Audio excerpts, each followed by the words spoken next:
Lesson number 4, October 15th to the 21st. The Old Testament Hope. Sabbath afternoon, October 15th, memory text, Hebrews 11:17 and 19. It says, "By faith Abraham, when put to the test, offered up his son Isaac. He who had received the promises was ready to offer up his only son. He considered the fact that God is able even to raise someone from the dead, and, figuratively speaking, he did receive him back." The Old Testament hope is grounded not on Greek ideas about the natural immortality of the soul, but on the biblical teaching of the final resurrection of the dead. But how could a no longer existent human body, cremated into ashes or destroyed by other means, be brought to life again? How can someone who has been deceased, perhaps for centuries or even millennia, recover again his or her identity? These questions lead us to reflect on the mystery of life. We are alive and enjoy the life that God graciously grants us every day. Even without beginning to understand the supernatural origin of life, we know that in the beginning God brought life into existence from non-life through the power of His Word. Genesis chapter 1 and Psalms 33, 6 and 9. So, if God was able to create life on earth the first time from nothing, the Latin term ex nihilo, why should we doubt His capacity to recreate human life and to restore its original identity? This week we will reflect on how the notion of the final resurrection unfolded in Old Testament times, with special focus on the statements of Job, some psalmists, and the prophets Isaiah and Daniel.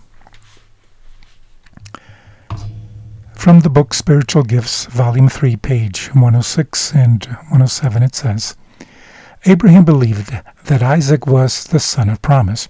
He also believed that God meant just what He said when He bid him to go offer him as a burnt offering.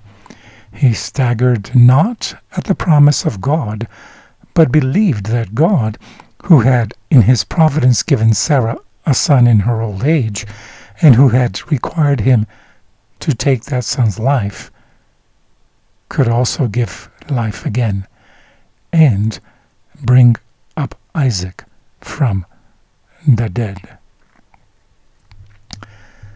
From the book That I May Know Him, page 362, it says, "How precious to those who are losing their loved of this world are their faith and hope in the promises of God, which open before them the future immortal life.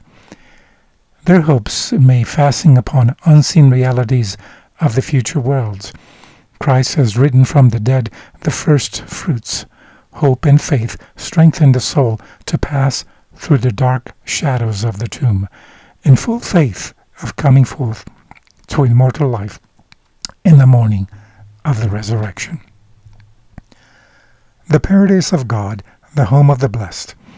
There, all tears shall be wiped from all faces, when Christ shall come the second time to be admired in all them that believe.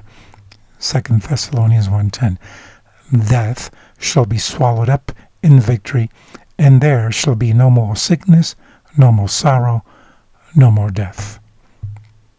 The life-giver will call up His purchased possession in the first resurrection, and until that triumphant hour when the last trump shall sound and the vast army shall come forth to eternal victory, every sleeping saint will be kept in safety and will be guarded as a precious jewel who is known to God by name.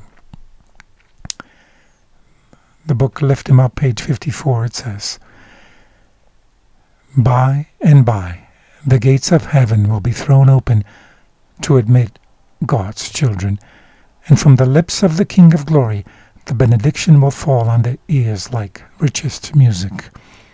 Matthew 25:34 says, "Come, ye blessed of my Father, inherit the kingdom prepared for you from the foundation of the world." Then the redeemed will be welcomed to the home that Jesus is preparing for them.